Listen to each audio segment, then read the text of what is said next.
twakawuza abantu katabaagala kwesimbawo ku bwa pulezidenti abatutegezeza nga akakiiko k'ebyokulonda oba beeyanjudde eri akakiiko k'ebyokulonda enamba kati tuli mu 29 wiiki ewedde balinga 24 oba 24 naye kati olwawo twogerera kati bali 29 nsuubira nti wenatuukira mu ofiisi nga beeyongedde.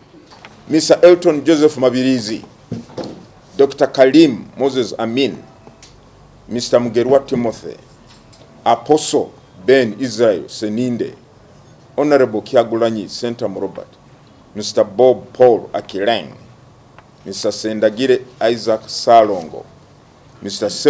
Semusu Matthias, bracket Mugobansonga, Mr. Mwambazi Joseph, Mr. Kawesa Stephen, Mr. Christopher Rugaba, Mr. Kiyomukama Ambrose, Mr. Mutasa Kafero Charles, Dr. Sekimpi Joel, PhD, Mr. Makoma Yosam Tunawoza, Mr. Mwesije Fred, Mr. Nkangabwa John Herbert, Mr. Byamugisha Moses, Mr. Chemuko Fred Wakuri, Mr. Rohinda Maguru, Honorable Nyero Francis Elton Lakale,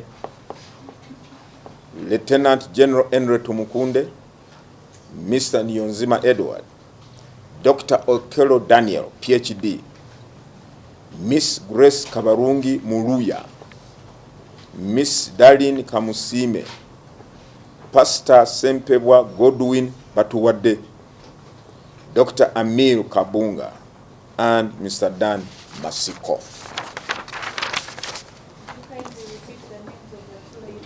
The two ladies, gender, all right.